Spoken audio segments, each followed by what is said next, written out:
What's going on, everyone? It's Bowles, and welcome back to another episode of the Weekend Report for round 15. So we've got plenty to get into this week. Hope you all had a good weekend and scored well and moved up in the rankings. We had a big Sunday, actually. There's quite a lot of people came home scoring 110 plus. A lot of people, yes, obviously, as we know, plenty of players let us down yesterday, scoring below par, and then obviously on the weekend. We'll get into all that as well. We get into everything, how I went, how everyone else went. So leave your +3, -3s and your scores in live chat. Let me know how you guys went this week. But also, if you haven't already, make sure you subscribe to the channel. We're nearly at 470. We're close to 500. So if you haven't subscribed, make sure you do.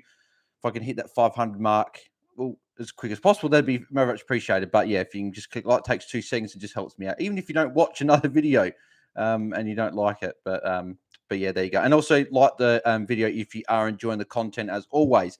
So how I went this weekend. So I got a 22-34. Obviously, I don't think that the final game has been fully adjusted yet. But at this stage, I'm 22-34. I didn't have anyone last game, so I won't change just ranking. So I'm up to 4,816. So I moved up about 450 odd spots. So which is obviously really helpful because I was just outside the top 5,000. I'm now inside. So which is very helpful. That's the goal I wanted this week. If I'd brought in Jackson and Captain Laird, it would have probably been a lot more. It might even be closer to 4,000. But, oh, well, that's okay. At least we're moving in the right direction. It'll be, I think for the round, I would have come inside. I think I'm in the top, 6,000 for the round again. So that's now, last week I was in the top in the top 6,500 for the week. I was in top 3,000 before that. And then 16,329, and then then had a bad round 11. So since that bad round 11, I've had 4 good weeks that shot me back up. I was near 9,000. Now I'm at inside top 5,000, which is very helpful. So +3, -3. So there's quite a lot of candidates actually, and a lot of them came today. But I think I have to give it to Harry Hillberg. 117, break even to 22. So that's going to be really helpful with his cash generation. He's now going to be over 730. He's probably going to be close to 750, to be honest. He's going to go up a lot of money again, which is obviously great.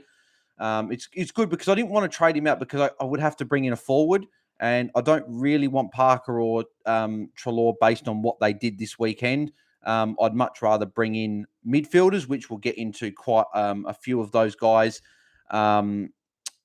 But yeah, so we'll get stuck into those guys. We'll have a look at. But yeah, Hillberg definitely +3. There's quite a number of honourable mentions I've got to give to. So Sam Dougherty is 121 again. That's 3 scores of over 120 in a row for me since I've had him. So that's brilliant. I'm very happy with that. Jordan Dawson, who I keep telling people's top 6 defender. A few people aren't sort of as keen on him as what I am, but now he's averaging nearly 102 for the year. That's another 120. That's 118, 120's last 2. That's brilliant. Who have we got here? Roy Laird, 129. So back-to-back 120 since I've had him as well. I wish I backed him captain. I was just worried about that potential tag. But yes, very happy with Roy Laird there. Who else we got here? Darcy Cameron, again, getting it done with a 111. So he just gets it done every week. Bonampelli with a 118 on debut. Very, very nice. Stephen Canelio, another 129. So he's just gone huge in his last 5 weeks. We'll obviously discuss him further when we get to that game. And then Will Brodie, a 117 again. So he showed that ceiling is still there, even with Fife in the team. So that was very, very, very helpful to see. In terms of -3, so there's a couple of candidates here. I think the obvious one I've got to give it to, Tim Taranto, 56. So obviously everyone knows 105 weeks, came back and got a 56. So he was my worst scorer for the week. So that's probably why I've got to give it to him. But on the positive note, he had a decent last quarter. He got quite involved than what he had throughout the game. He gave away a few free kicks, and he only played 72% game time. And he's normally a high 80% guy because obviously he does rest forward instead of coming off all the time. So I'm quite sort of optimistic still on Taranto. I think he'll be fine. But yeah, just disappointing this week. Other disappointing performance. So Nick Decost is 66. I was hoping for a little bit more than that. Paddy Cripps was obviously under 100. Tom Mitchell was under 100. Lockie Neal was very disappointing on the Thursday night, but obviously got tagged. Jack Sinclair, he got tagged, but so he got hard tagged by Ryan Clark, which I was really annoyed when I saw that. Jack Crisp as well. That was his first poor game since round one, so disappointing for him as well. So a few disappointing performers there, but quite a few good performers. So let's get into. So what do we got here from people that are watching live in terms of +3, -3s, and how they went? So JS 2109 +3 to Luke Jackson, -3 to Jack Crisp. So, yeah, Luke Jackson, obviously, brilliant trading for anyone that moved on him. And Jack Crisp, was a bit disappointing for those people that own him. Stephen Young, so +3 to Luke Jackson. Again, I think a lot of people are going to give Jackson will probably be the most popular +3 this week. And then -3 to probably Crisp. Scored 21.99, fielding Judson Clark for 23. So could also be my -3, but he's a rookie. Yeah. So a lot of people actually had a really good week, scoring over 2,200. And that was even with having rookies and stuff. So, whereas I didn't have any rookies on, but I still only got to 22.34. But a few of my premiums, as I said, were a little bit disappointed than what I was hoping for them to do. What do we got here? James Haight said 22.96 +3 to Luke Jackson, -3 to Judson Clark, and then hold English. So, yeah, it's looking like English might not even be back next week from what Luke Beveridge was saying on Thursday night. So that's just something to monitor there. I think the late updates occurred. So actually, I moved up into the top 4,800. So I'm now 4,798. So there must have been a pop, maybe someone lose points up high. I don't know who that would have been actually, because Toot Miller's still got the 127 and that. So I'm not sure. What do we got here? Moonboy 22.86 bales, lots of passengers, but top scored in my league. Very, very nice, Moonboy. Congrats on that. +3 to Merritt. Validate's getting him a few weeks ago. Yeah, a lot of people were a bit disappointed with obviously Merritt last couple of weeks, but obviously bounced back with a nice 118 against West Coast on Friday night. Simon Stacks 20.34 plus Took, and then the -7. So plus Took. +3 for Took, and then -3 to Jameson after holding English, but bigger -3 to Tom Stewart, who I brought in for immediate trade out. Yeah, unfortunately, that was a bad hit, and yeah, he's probably going to get. I'm estimating probably 4 or 5. I don't think they're going to go too hard on it, but they are going to go hunting because obviously he's getting 4 weeks. But I don't think they're going to go. No, you out for 7 or 8 weeks. I think it'll be maximum 6, but probably more likely 4 or 5. I think so. Moonboy 3 rookies on the field, hoping to get back Zorko and English. Yeah, hopefully you can, and then you'll get those rookies off your field. Shannon Barron 21.67 for the week, +3 to Brody, and -3 to Junior Brayshaw captain. Yeah, Brayshaw was disappointing this week with only an A. That was his first poor score in probably all season. First poor score without being really tagged. So there you go. If anyone else, let me know how you went. Also, if you're watching live, put in the live chat how you went. Or if you are watching on the replay, comment below on the video. Let me know how you went, your +3, -3, and what you're doing for trades and stuff like this week. If you've got any questions, to leave them there as well. Also, if you've got questions on trade stuff, leave them in the live chat. We'll get to all of those once we get through reviewing all the games and stuff like that. So there you go. And also, if you haven't subscribed, make sure you subscribe and like the video. We've got 7 likes at the moment. So thank you very much. We've got 23 likings. So a couple more people, just click the like button. It takes 2 seconds and really helps out the channel and the engagement, all that sort of stuff. Thank you very much for all the support you guys show every video. So there we go. So let's get stuck into the round that was. So we'll start on the Thursday night, Melbourne and Brisbane. I think I pretty much went through all of this, but yeah, obviously Luke Jackson was the big one out of there. So if you want to if you want to go watch the review of that game that I did, check out the weekend forecast, the previous video, and you can see the review there. And if there might be some notes potentially that you might want to take into account from moving forward as well. So anyway, we'll move on to the first game of the round after that, which was the Bulldogs and Hawks on Friday night, doubleheader. I still don't understand why they did 2 games on the Friday night, but there you go. So Bonampelli top scored for the game with 118. Obviously brilliant. Obviously brought him in this week. Very, very happy to get that score. And that was, second highest score for the year behind the 190. So he hasn't gone massive yet, but he did play really well after halftime. He had a quiet first half and went bang from then on. So very happy to bring him in. He's a top 6 forward. He's probably the 3rd overall forward at the moment. So definitely look at targeting him. Tom Liberatore, 110. He played really well. So maybe he's in the mix. It's 115, 99, and 110 his last 3. So just another guy to keep an eye on. Josh Dunkley, 105, just getting it done yet again. Probably wanted a little bit more from him, but 105 you definitely take. Jack Mcrae, 97, a little bit disappointing. A lot of people went him captain, obviously. I chose him over Laird, which obviously cost me about 40-odd points. So I wish that I'd got a little bit more from Jack Mcrae, but I know a lot of people in that same boat. But 97, a little bit disappointing, but at least it wasn't under 80. James Sicily, 84. So James Sicily's a guy that's on my potential trade outs because I've got no rookies now, which obviously does help. I can get rid of these underperforming premiums now. So he's now gone 4 of his last 5 have been under 100, and he's got a top score of exactly 100, which was against Freo before the bye. So he's been a bit disappointing in terms of not what he was doing at the start of the year. So he's not going to be a top 6 defender. I think he's a guy that you could potentially look at moving on as a luxury trade, obviously, but he has got a good month coming up. He's got the Giants, Adelaide, West Coast, North Melbourne. So I'm probably going to hold, but I can definitely see why people might want to move him on if they've got the luxury. Tom Mitchell, 81. So people are a bit obviously frustrated with Titch. I'm okay with him because I know it was an 81 and then he got a 70 against Freo, but they're the 2 most restrictive teams, I think, for midfielders. So he still had the equal second most CBAs for Hawks mids. So he's still getting the CBAs. He's got a good month coming up. Giants, Crows, West Coast, North Melbourne. I still think even if he's not getting that amazing role, I think he'll still be really solid over the next month. So I'm going to hold for the next 4 weeks, hoping that he can turn it around. So, yeah, but I know why people are frustrated with him. He's a potential guy that people are going to move on. Adam Trelaw. So I'm surprised did I see any negatives? I don't know if I saw any negatives for Trelaw, which I'm surprised because Trelaw was obviously very disappointing with his 77. So he still did have 27 disposals, but he had 18 handballs and he only had the 1 tackle and 3 marks. So, yeah, he's going to do this. He's going to be a little bit up and down, like big hundreds, and he's going to have that odd 70 and 80 score. That's just the way Trelaw has been when he's been the Dogs, but he'll be fine. He'll still be a top 6 forward, so I'm not too worried about him. He'll bounce back next week. Anyone else here? I know a few people had to play more Robbie McComb on field for a 54, so at least he got a 50, I guess, but you were probably hoping for maybe at least a 60.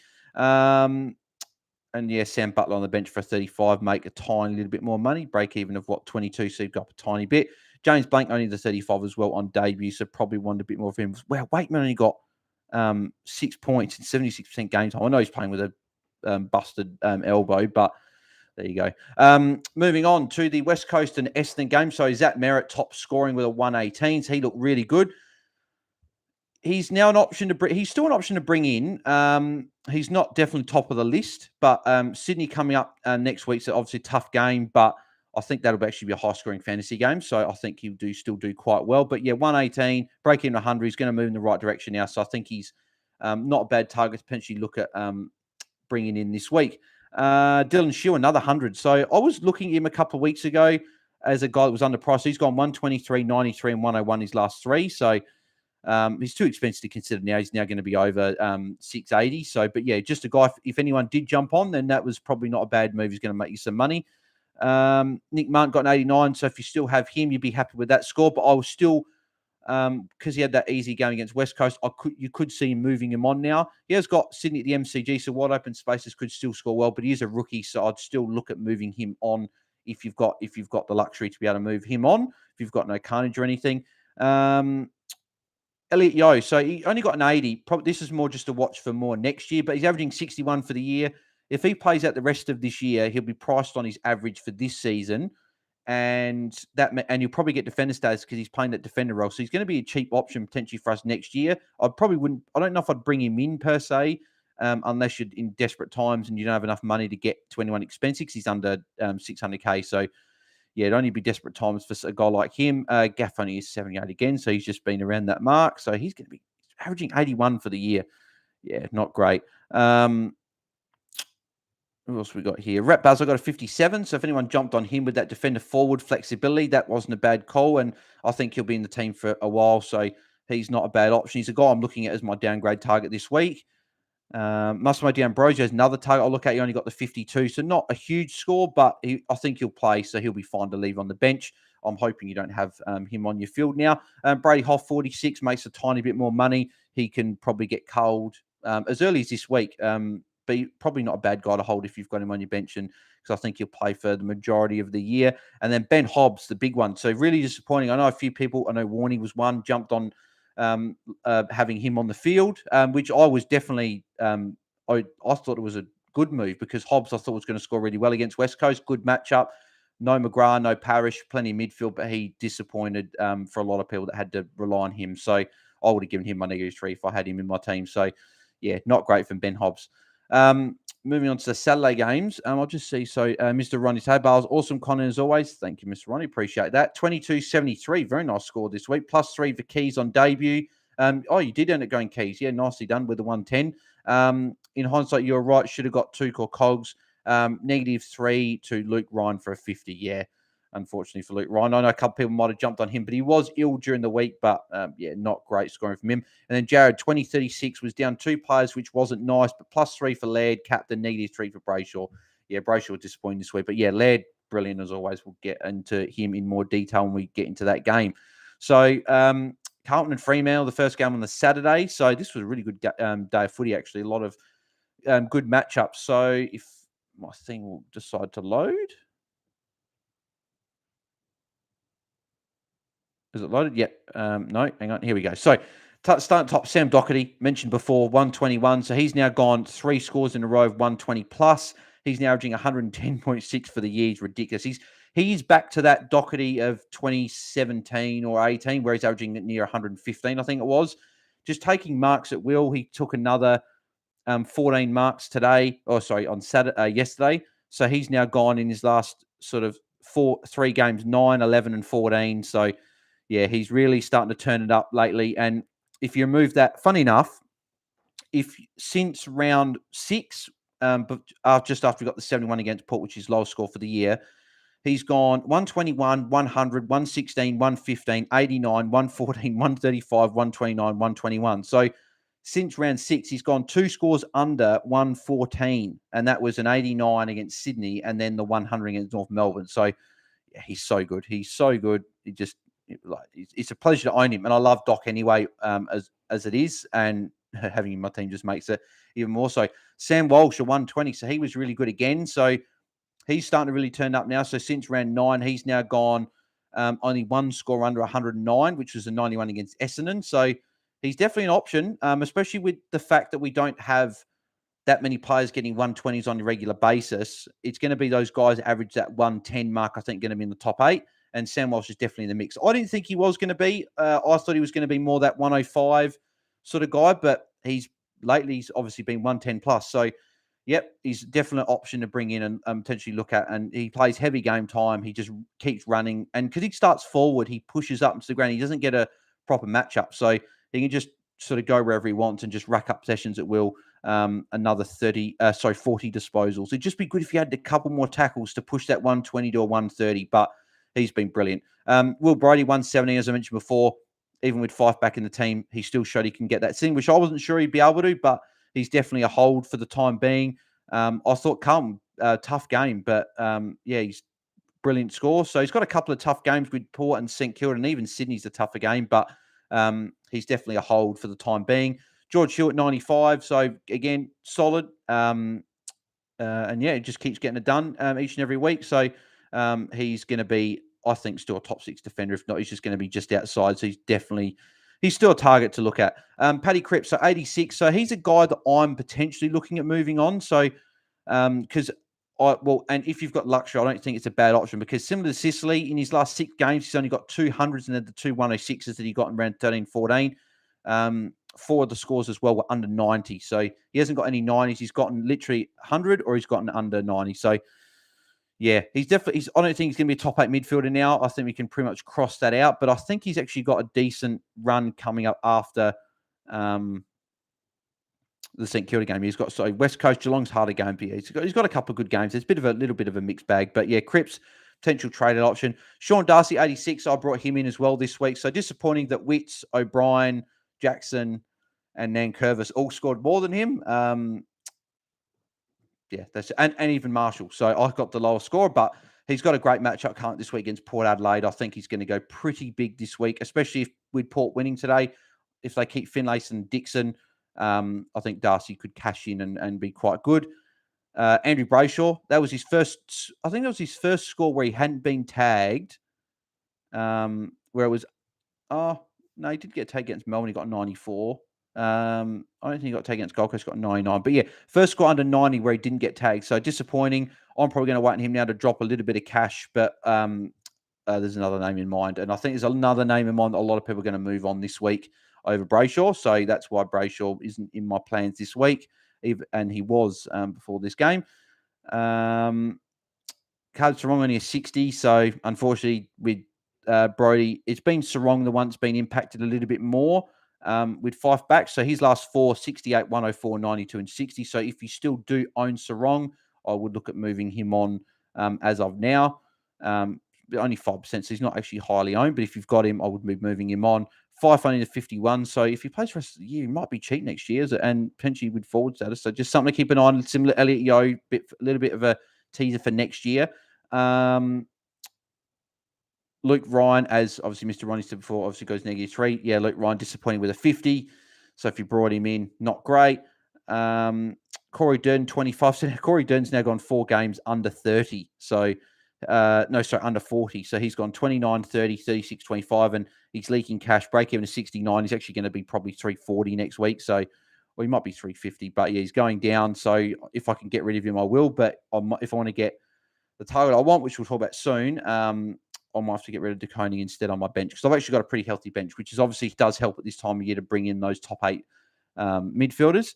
So that's it from that game. So we move on to the Geelong and Richmond game, which was another very good game.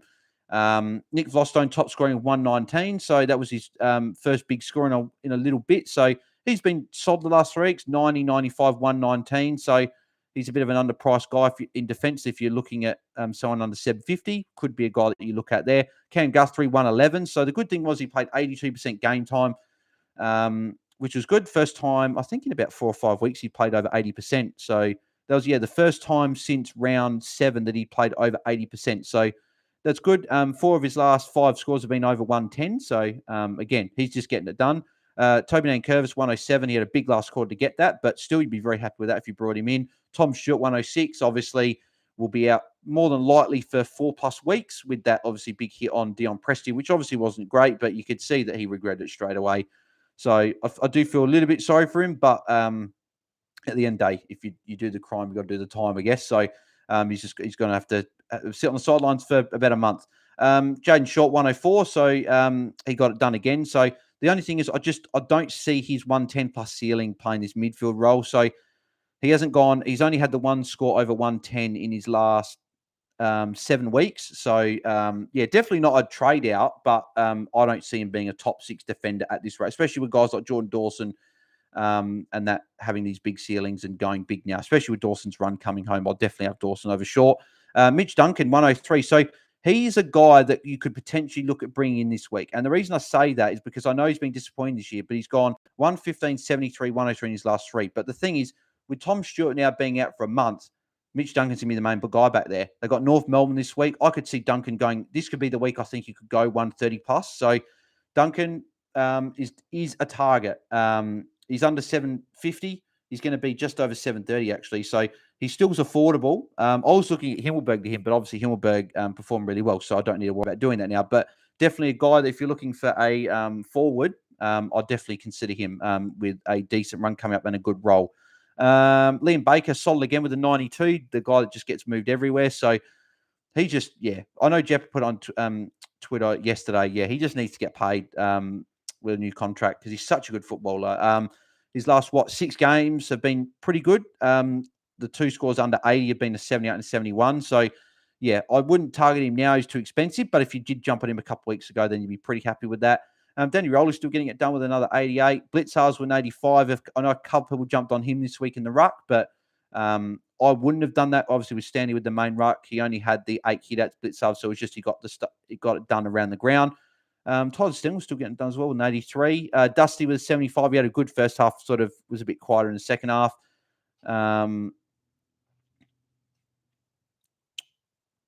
DeConing 49. So he obviously, a couple of people still got him floating around. He's still only by 45%. So a lot of people got him on the bench. So it is a good time to probably cash it. Now he's scored under his break-even for the first time in a while, so definitely can move him on.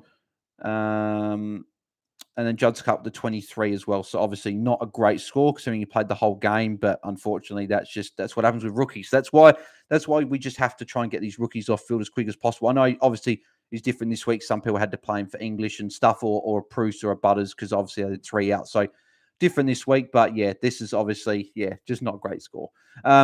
Sydney St Kilda. So the final game, the Saturday night game. So Jake Lloyd, 141. He looked exactly back to the Lloyd of old. 39 disposals, 9 marks.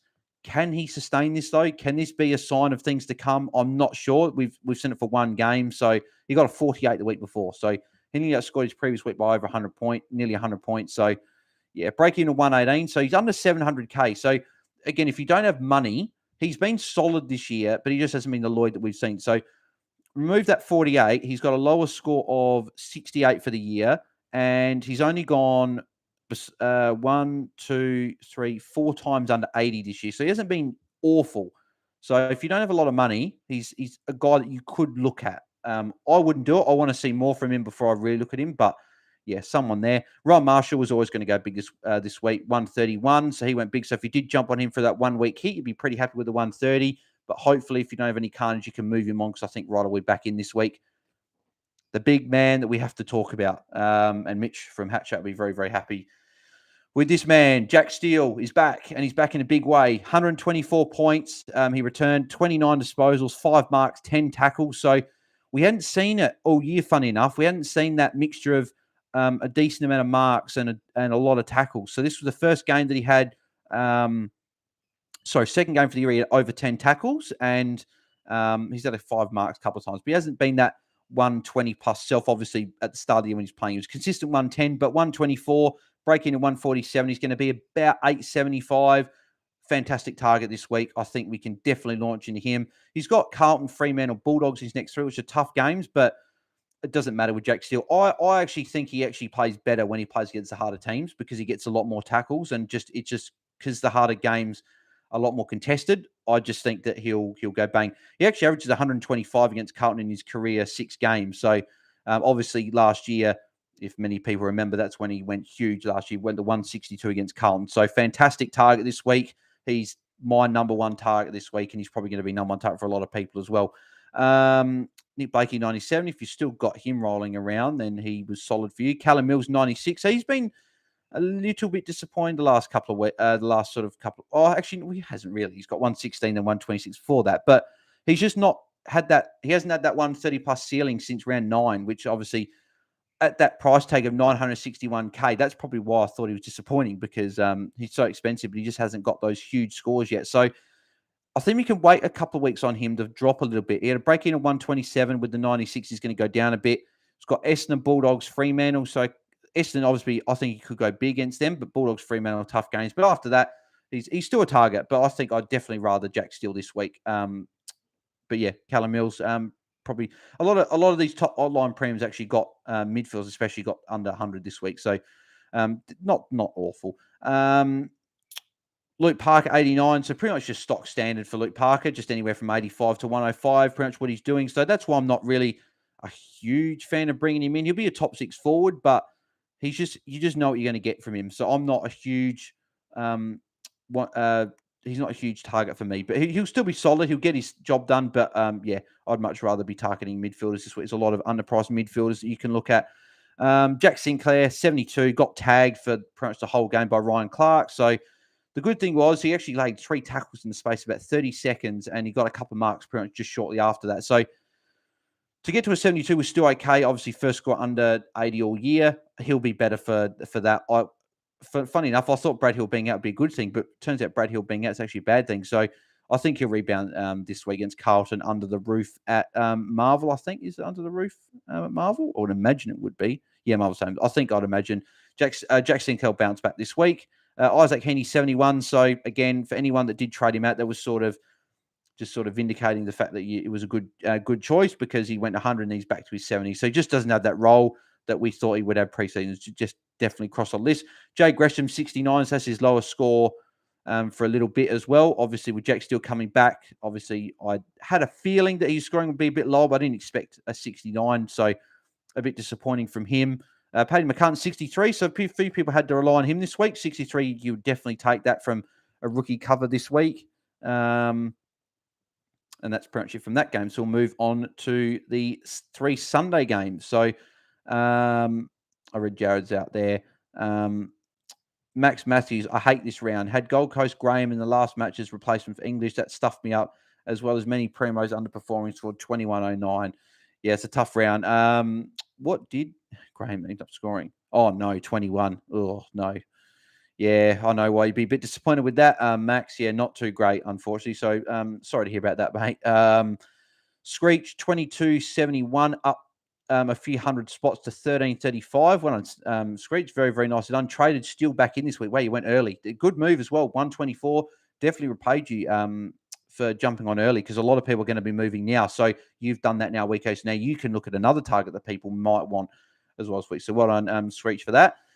North Melbourne and Adelaide, so highest sort of scoring game from this. The first half was actually low scoring, but the second half, a lot of fantasy points. Rory led, 129. I don't know what more I need to say. I know Moon Boy said in the chat earlier, I love Led so much. Everyone knows Led's my favourite player in the AFL. What more can I say? 320s in a row. Take away that 97 he got against St Kilda. He has a lowest score of 110 since round 6. And then if you move that, lowest score of 118 since round 7. So he's been absolutely fantastic. Top 8 mid, top 4 mid. He's, in my eyes, he's almost a top 2 mid the way he's going. He's just so consistent. He's got Melbourne this week. Good matchup. I don't see them tagging, so he definitely captain option. He's got Hawthorn the week after. Great matchup again. He's got Collingwood after that. Great matchup. So Laird, if you don't have him, definite trade target to look at bringing in. He's only going up as well. He's going to be really expensive now as well. So Aaron Hall.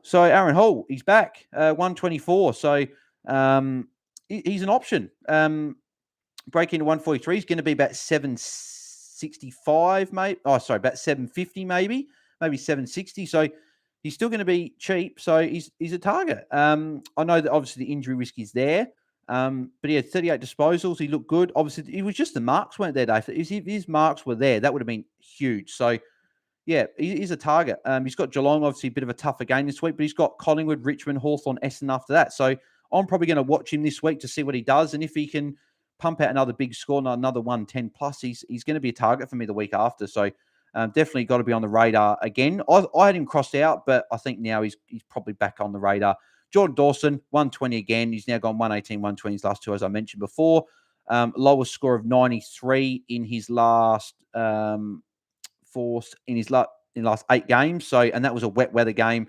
And then he played Geelong in GMH Bay as well. There was only 2 scores under 100 in his last 8. So he's been fantastic and definitely still a target to look at.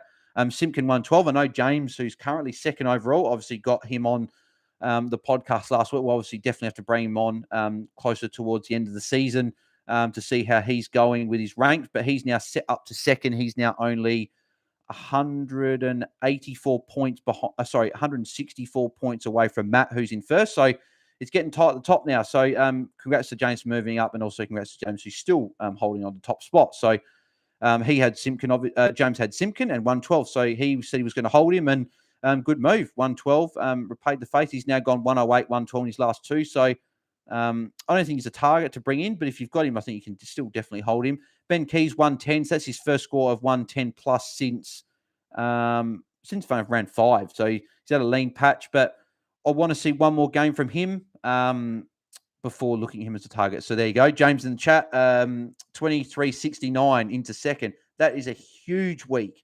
Huge week. I thought I had a good week, and I got 22.34. So yeah, James, massive week. And yeah, it's going to be very, very close, and be interesting to see how you go, James. So congrats on how you're going. Riley O'Brien, 104. He was solid for any of those people that jumped on him this week. He was very good. He had a...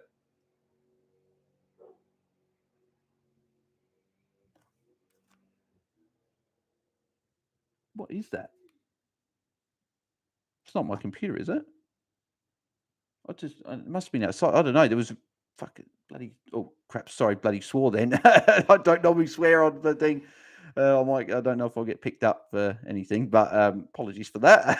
That's probably a funny moment that people are going to look back at with a bit of laughter. But yeah, there you go. O'Brien, good target if people brought him in this week. Tristan Cherry, 92. So anyone that's still got him floating around, that you would have been pretty happy with that. Sam Berry, so he only had 10 disposals, but he had 13 tackles to get to an 86. So just incredible how much he tackles. He's the leading tackle in the AFL, and that's exactly why.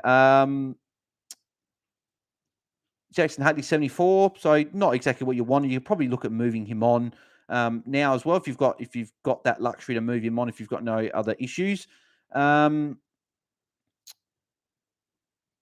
Anderson, 57. He was disappointing. So I'd be looking at moving him on to a top 6 forward if you don't have one of those guys there. Saligo, 55. You'd be okay with and probably take that as cover for English if you had to play him or Bruce or whoever you had to cover him this week. So not too bad from him. Jackson Archer, 50. He's a target as a downgrade option. He's 190k. He's probably going to be about 200 odd k. So he'll be a target that I'll look at in my team. So I think they're going to play. Got to play him now. He's in a redeveloping team, young player, looked good today. So you've got to play him in the team, I think. So I think he'll be in for a little bit. And yeah, Taran Thomas, 17 points in a full game of football. Played 78% game time, 1 kick, 2 handballs, 2 marks, 1 tackle. I know they talked about it on the broadcast. He really does look disinterested. Like I don't think I've seen a player for a long time look that disinterested in the game. He just doesn't look right. His attitude's not right. I don't know what they're going to do with him. He's got to be dropped. You can't keep him in the side if he's performing like that. So he's got to be dropped and he's got to fix it quickly because it's not looking great because a lot of people are going to start getting on his back now. So yeah, not great. And but very poor score. So could be a cheap guy next year, but I guess we just have to see a turnaround at least. Collingwood and GWS, Stephen Canelio, 129. So he's been fantastic the last 5 weeks. So he's now gone his last 5, 120, 108, 130, 105, 129.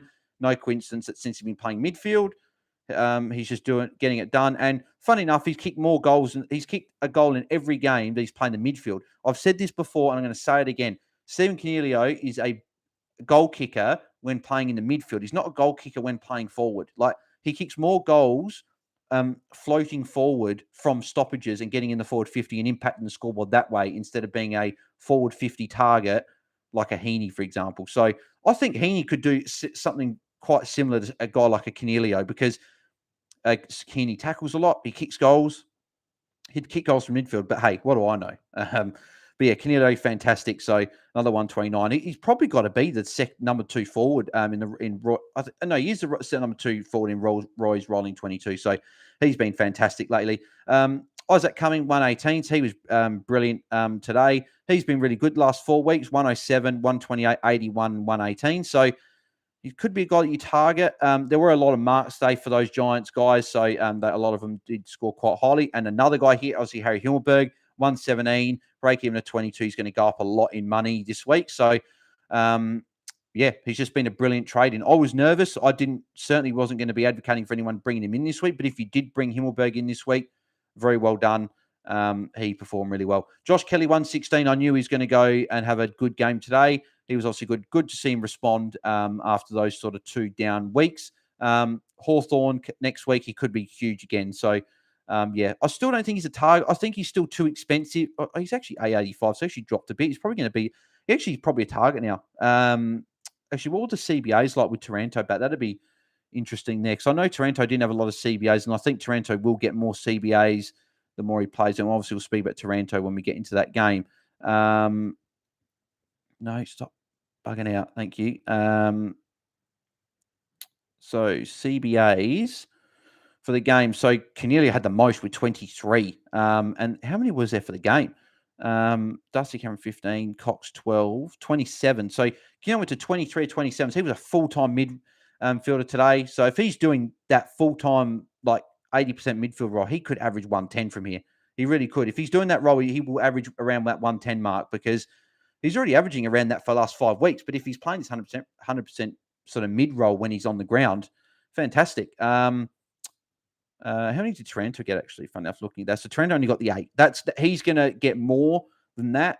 Kelly only had the 10, so he still scored well. So, yeah, maybe not actually your target. I'd still rather Steele. I'd rather Toot after what he did today. I'd rather Walsh. I'd rather Laird, Mills, Brayshaw, Oliver.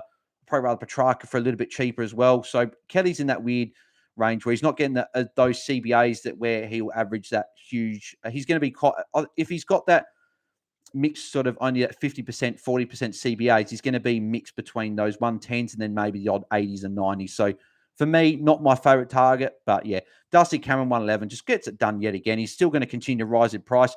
He's going to be over probably 800k by the time if we even consider moving him on. But how do when Grundy come back, how can they possibly remove Cameron to playing little ruck time? It's got to be like a 60-40 split or something like that, because he's playing too well. Kicked 2 goals, 17 disposals, 8 marks, 23 hit outs. He's just been fantastic. So Shannon Barron, lockout lifted. Thank you very much, Shannon. We'll have a look at that in a second.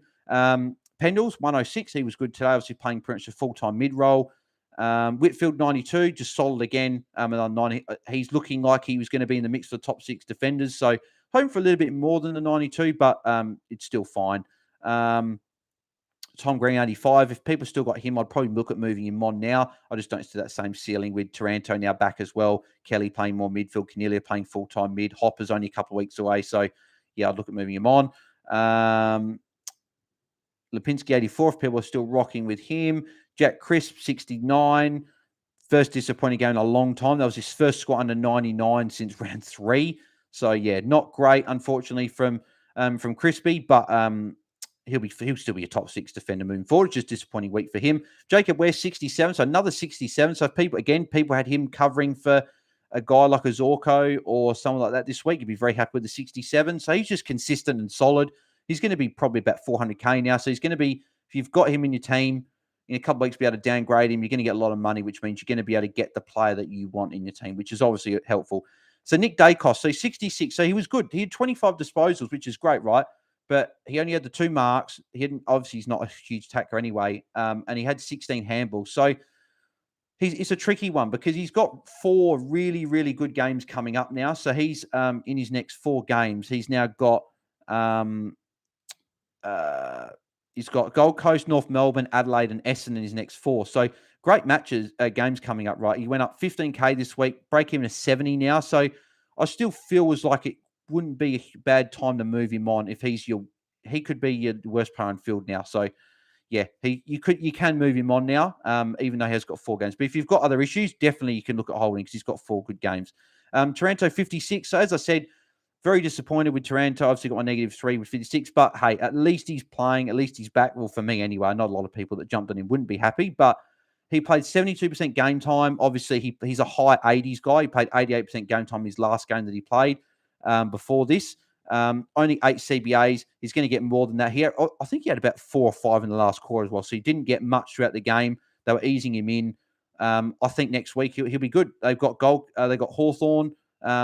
Taranto could put up a big score. So he could repay those people that brought him in. But for the people waiting on him, you can still wait. So he would have dropped a lot, which I'll obviously check his price. I just want to get through these last 2 games quickly, and then we'll check all the price and stuff like that after. But he will drop. So the good thing was as well with Hillberg, so he did play that defensive role for the first 3 quarters. He went into the ruck in the last quarter when they tried to win the game. But Haynes actually went forward. So that was interesting. They moved Haynes forward just to accommodate Hillberg. So I think this Hillberg role is there. And I'll tell you what, if he's going to be scoring like this, what's to say that he's not in the mix for the top 6 forwards? Because if he's got this role, Davis came back in, he still played the role. So he's got to be in the mix for the top 6 forwards now with that role. So I was going to trade him out. I can't trade. You can't trade that out now.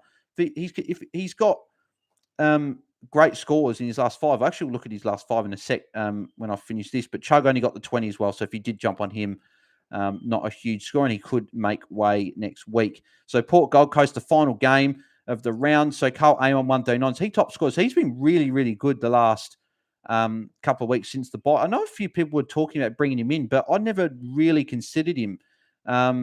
He was obviously under 100k, but he's now gone 122, 117, 139 his last 3. So he's been really good. 10 marks, 10 tackles is fantastic. It's exactly what you want to see any player do. You rarely see it as well. You don't really see many of those games, but he was great.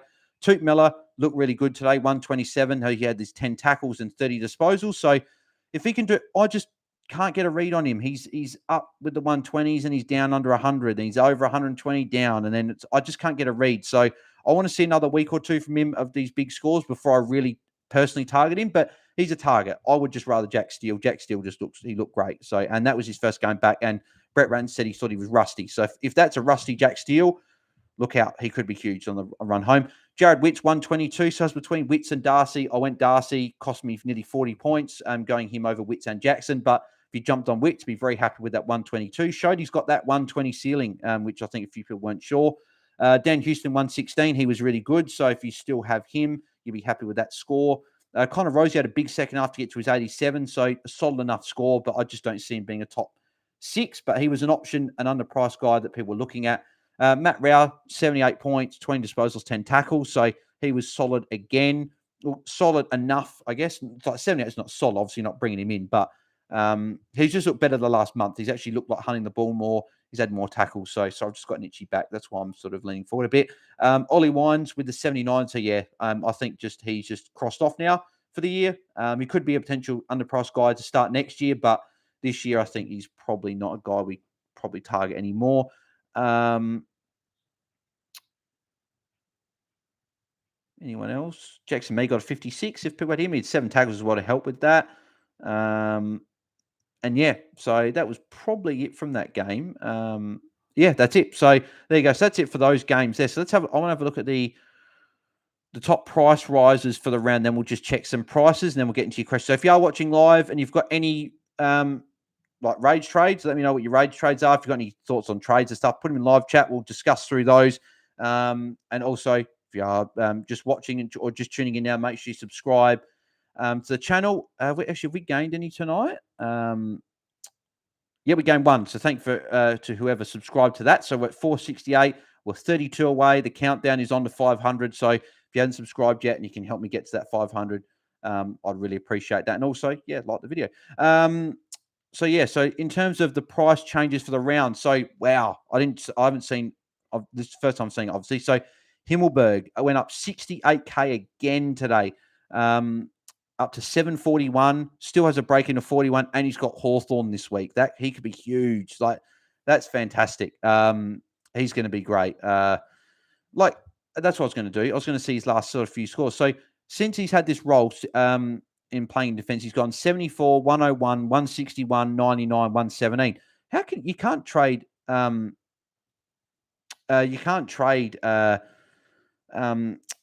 out based on what he's doing, and based on his last 4, he could be a top 6 forward. Like I don't think he will. I think that there'll be a time where he'll probably start scoring some lower scores, but if he's got this role in the back, yeah, he's just going to be really good. And the forwards there aren't a huge amount of trust in a lot of those forwards at the moment. So James English 23. Oh yeah, I've read that already.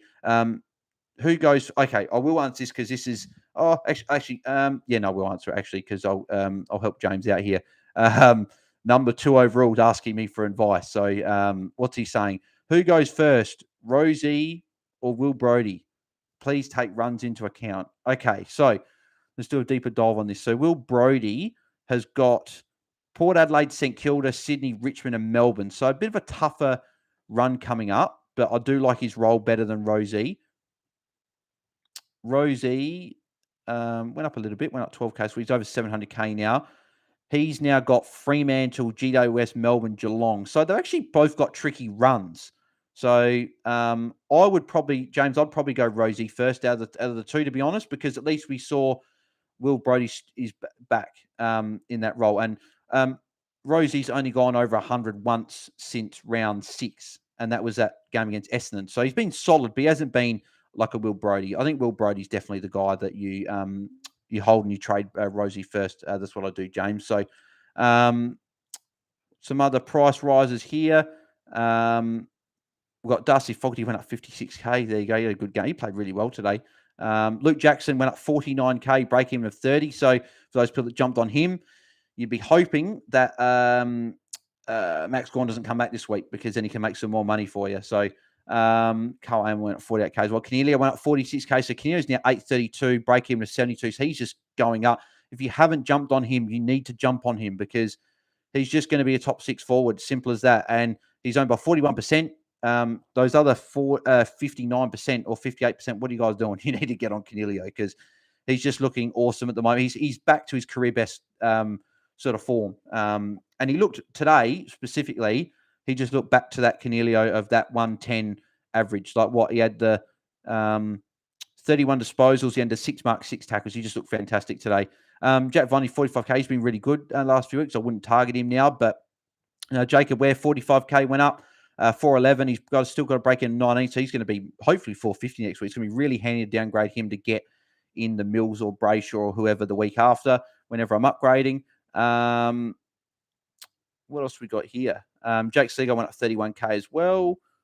That's probably in terms of the main ones that went up a decent amount. So in terms of who went down a lot this week. So Langford went down 64k after 53. Obviously, he had a huge break even. Fiorini went down 63k. I think he just needs to move to another team, to be honest, because I think he'd be playing a lot more if it was at another club. No one really. Well, Taranto's probably the big one. So he went down 38k. Still has a break in at 126. He's got Hawthorn. Hopefully he can bounce back. So he's down under 750. So I paid $9.39 for him, and he's gone down nearly 200k. It looks horrible looking at that. It's just that's a bad call. I could have brought in Mills that week that I brought him in, and that was when Mills then went on that run when he was playing West Coast. I should have got Mills. At least I learnt my lesson. I just won't be paying up for anyone in the first half of the year. Simple as that. Because unfortunately, you just really can't rely on like too many people. Because even people that brought Brayshaw in this week, you only got an 80. So it just shows that if you pay up, you need these guys to be getting 150s every week or something because they're just not 150s, but you know what I mean. It's just frustrating when you bring in a player and yeah, Taranto still hasn't scored 100 plus for me. So hopefully that'll be next week. So we'll see what happens. But yeah, that's probably it. So Taran Thomas went down. He's 463. He's averaging 53 for the year. He's going to be a bargain next year if he can somehow find his form again. So any other players of note in terms of price rises? So yeah, well, Bont's now 797, went at 17Ks, break even 98. So it is the week to pounce on Bont if you don't have him. Doc's now 933. He's so expensive, but you just know what you're going to get. He's so good. Dawson's over 850 now. Sicily went down a little bit again, so he's going down close to 750. Laird's now over 750. 950. Yeah, Mitchell went down a fair bit as well, didn't he? He's got a high break even, so you could move him on. Cripps as well as another guy you could look at moving on as well.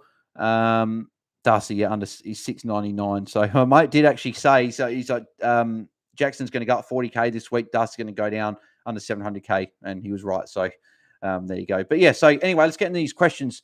If you are, as I said, tuning in live, make sure you get your question if you've got any questions to answer. I think I only had the one on. Did I only have the one on Twitter, or did I have a couple on Twitter that people ask? If I did, I'll answer them after. No, not really. It was just some guys asked, it's like, why did one lose 6 points after half time? Yeah, I don't know. We've just been score adjustment there. Tony McLeod brought in Curnow this week, lost 21 points. So you brought in Taranto for Curnow. That was a good move, and then it just didn't pay off. That's just very unfortunate there. Lauren says, tempted to get rid of Heaney for Hillberg. So yeah, it's a move. Hillberg's too. It's hard because he's too expensive now to really look at and think you can bring him in. If you're bringing him in now, you're probably bringing him in for him wanting to be around that top 6 forward mark, which I think he can do. It's just going to be interesting to see how he goes. I don't know if I'd target Hillberg, but then again, I didn't say target him this week, and he got a 117. So yeah, he's got to be a name that you can still consider. Why not? He's gone huge the last sort of 4 weeks, so why not?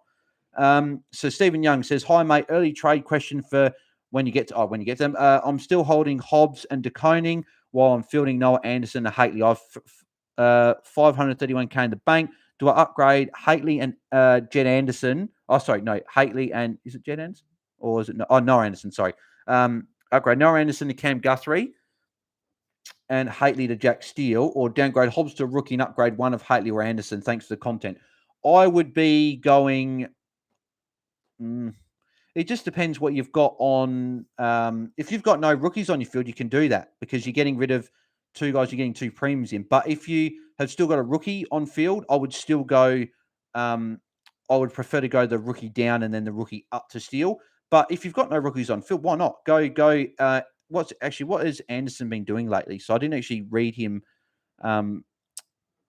today in terms of scores. So he didn't score over 100, I don't think. So he got 78, averaging 93 for the year. So he's gone 64, 96, 106, 70 his last four. He's a guy you can definitely get rid of.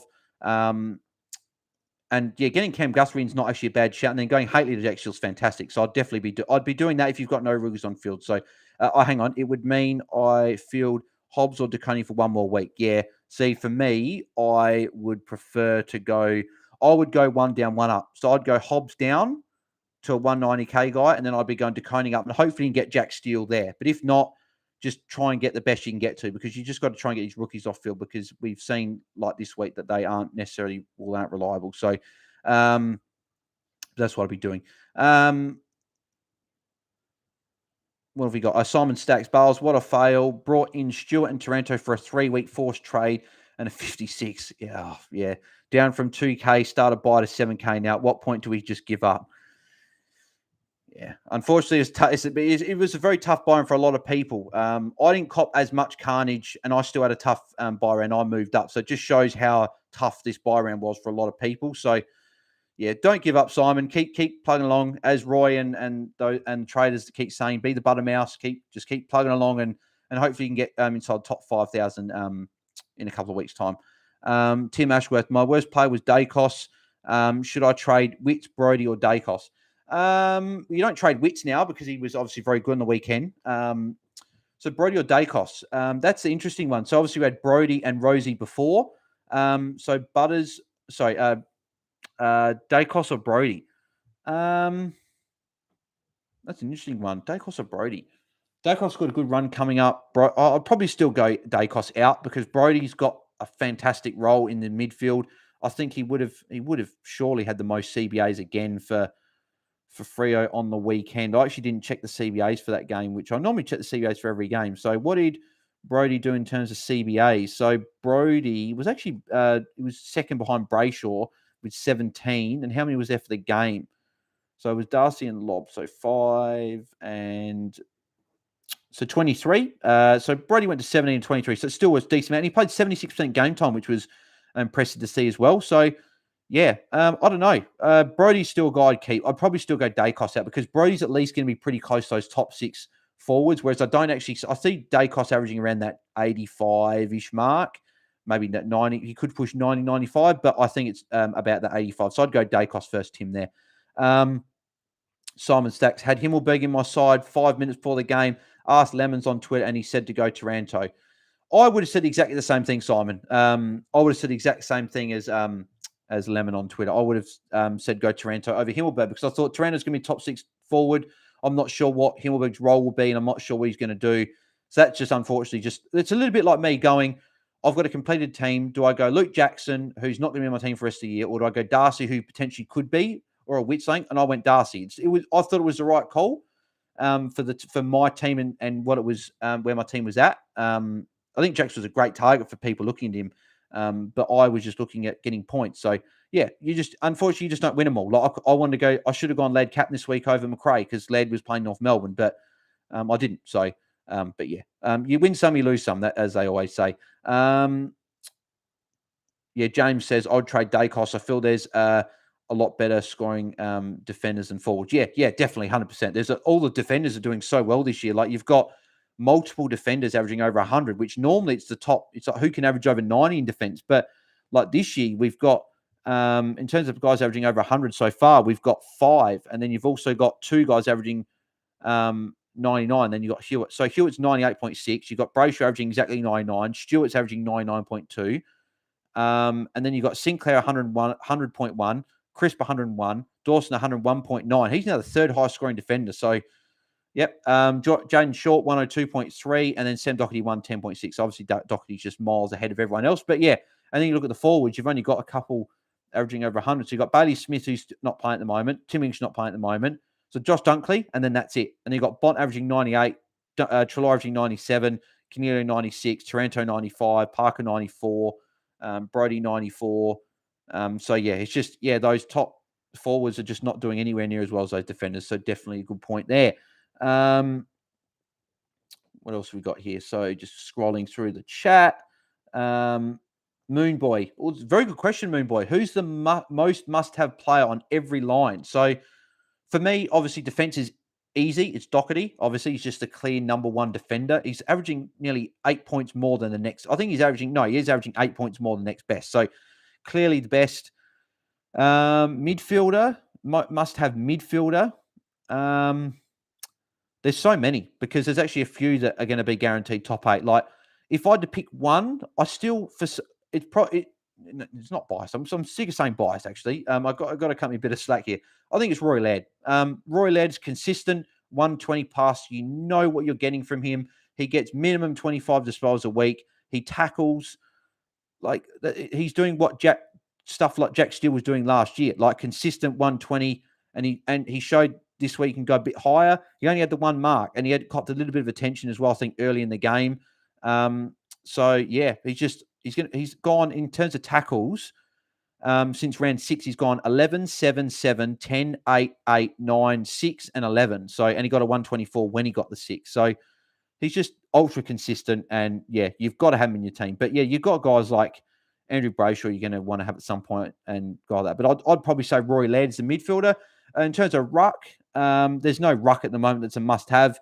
If there is anyone, it'd be Cameron, but he's not a must-have for me, but he's probably the top ruckman at the moment. But when Gawn comes back, it'll be Gawn. And then in terms of forwards, probably Dunkley. Dunkley's probably that guy. Canelio's very close there now as well, the way he's been going. But that's a good question, Moonboy, but that's probably what I'd say there.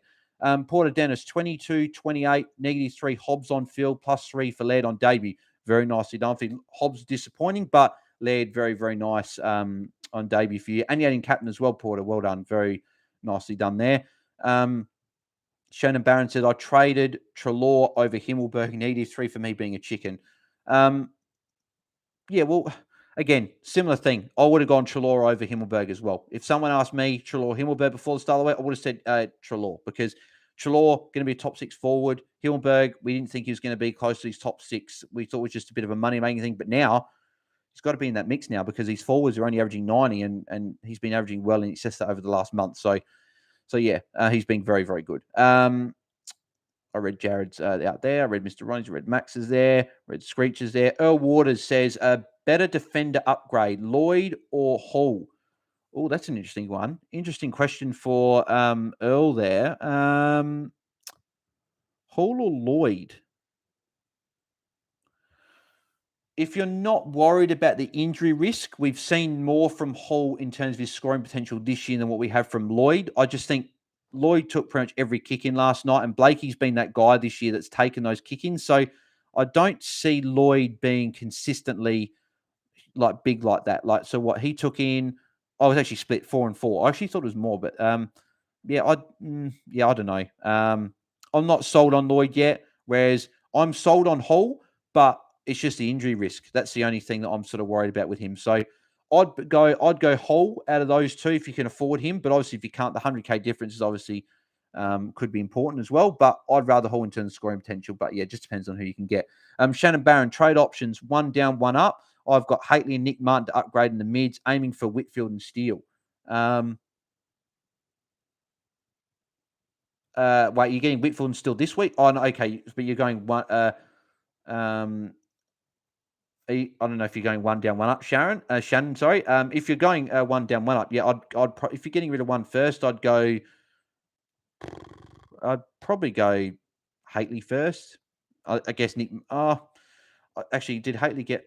I don't think Haitley got many CBAs. Whereas at least you know what Nick Martin's doing, like his role. Whereas Haitley's been a little bit over the place, playing really good as a Crows fan, but I don't think he had very many CBAs. Aaron Hall 11 kick-ins. That did obviously help his stats, but. He's the guy taking all the kick-ins. Like Core had 2, so that is another thing that's good for Hall. CBAs, Haitley didn't have any, so I'd go Haitley first. Shannon, if you're deciding between the two. And Steele and Whitfield are brilliant targets. Steele's obviously my number one. Jared, my Wits and Cameron Ruxia was nice to have. Yes, very, very nice. Wits and Cameron, I would have loved to have had Wits, but I brought Darcy. But yeah, Port was a good matchup for Wits as well. And I think Wits will be just solid. You know what you're going to get from Wits. So he's been good. AFL hotspot. Upgrade Coleman to one of Trelaw, Parker, Taranto, Himmelberg. So you've got to, unfortunately, I love Taranto, but you've got to cross him out. You can't bring him in after the back of a 56. I still think he'll be good for the rest of the year, but you can't bring him in.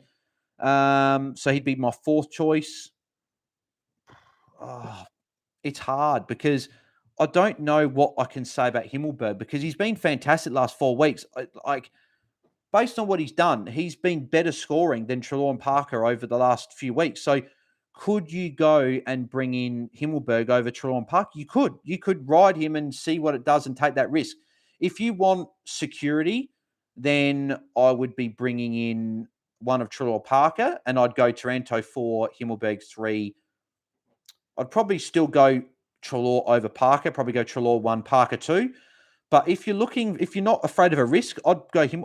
What's wrong with Himmelberg? He's been so good. He got the 117 today. He got 99 last week when he didn't play. He played a bit of like a ruck sort of role, but that was when Bruce got injured. But Bruce will be back this week, so Himmelberg will go and I think play full-time defensive role. He's gone 101, 161, 99, and 170 his last 4 weeks playing this role. So he's got the ceiling of those forwards. And if he can average 90, he's still not a bad pickup. So Himmelberg's still not bad. So I'd go Himmelberg if you find to take a bit of a risk and take a bit of a punt there. James English says, I do have enough cash to go Rosie to English and Brody to Bont. Do that or get a rookie for cash.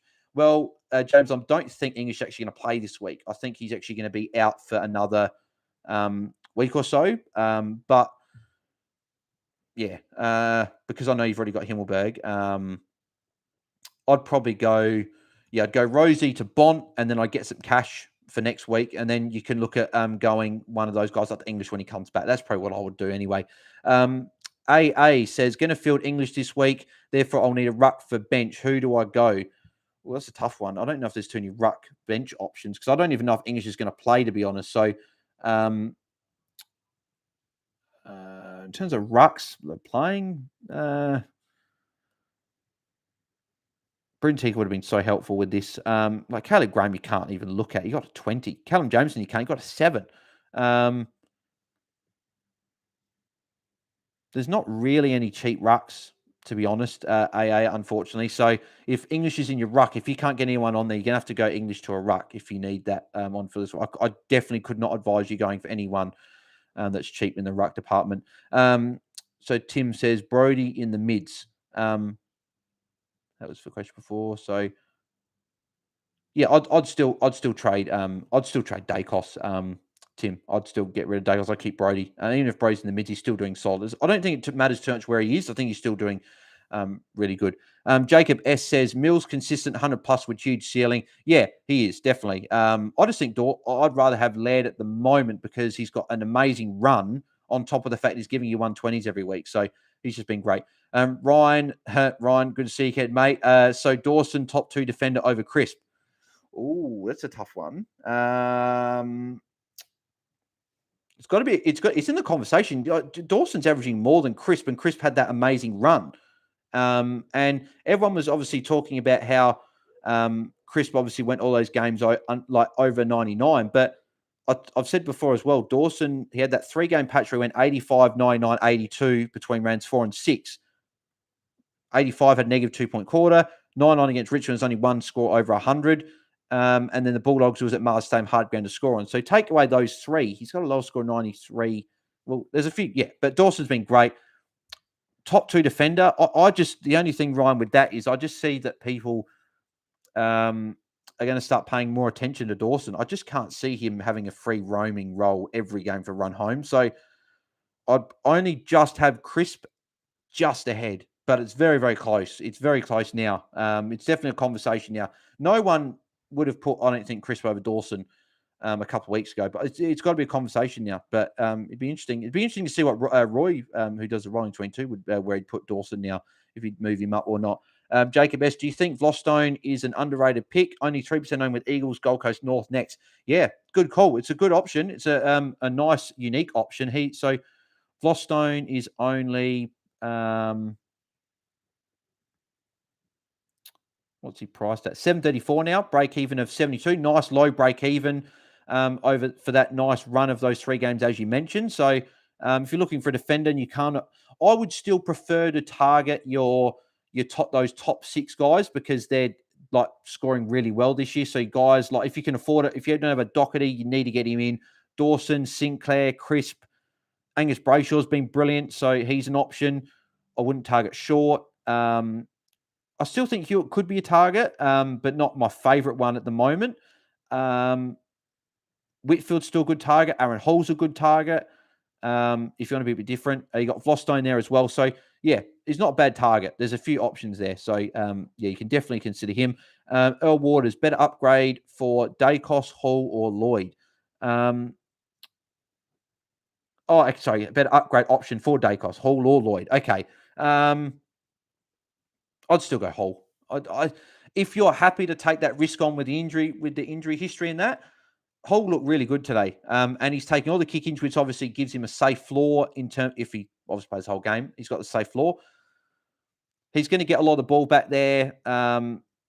He's good when he's fit. He's got a really good sort of run count after Geelong, Collingwood, Richmond, Hawthorn, Essendon. I would love to watch him for an extra week, but I trust it. Like Lloyd hasn't been trustworthy for the year. I know I said he hadn't been terrible all year, but he's had one huge score this year, and he looked great. And if he can do it again next week, then maybe he becomes an option. But I want to see it again. Whereas Aaron Hall, we know what his role is. We know what he's doing back there. The only issue really is that injury. So it just depends if you want to take it on. If you want to take the injury on and you're happy to have him, if you've got no rookies, like if Dacost your last rookie, then it's just really luxury trades at this point. So you can take that risk on Hall. Whereas if you had rookies on your field, I wouldn't take that risk. Actually, yeah, so that's how I'd go with that, Earl. So there you go. So anyway, I think that's probably where we'll cut it off there. I don't think we've got any more questions. If there's any on Twitter or anything like that I didn't answer. Nope, that's pretty much it for there. So, yep, there we go. All right. In terms of my early trade thoughts, I'm looking at going, if I can, hopefully I can afford it. If I want to go Durden down to Archer, and then I want to go Dacost up to Steele. But if I can't do that, I'll be going Dacost pretty much to Steele anyway. It might be deconing down instead. I might just have to keep riding a few more, him going down a bit more on price. But yeah, Dacost at the moment's going. Other guys that I'm looking at potentially moving on as options, Cripps, Mitchell, and Sicily are probably the 3 that could go. Sicily's probably the one I would probably get rid of before Mitchell and Cripps because I've got Whitfield and Dacost in my midfield. So I could just move Whitfield. I'd still have 6 premium defenders and I'd be able to get a premium mid. So that's what I'll be doing there. So they're my early trade thoughts and what I'm looking at doing. So Shannon Barron, I can get Dawson or Whitfield this week. I don't watch Adelaide much. Why Dawson? Dawson he just gets the ball all the time. He takes most of the kick-ins for the Crows. He can get moved around. He's just super consistent. So how many kick-ins did he have today? He had a few. So he had 7. Played on for 4. So that he could have had more points. He just didn't play on from 3. So Smith had 2. Chase Jones had 1. So when Dawson was back there, he was the guy.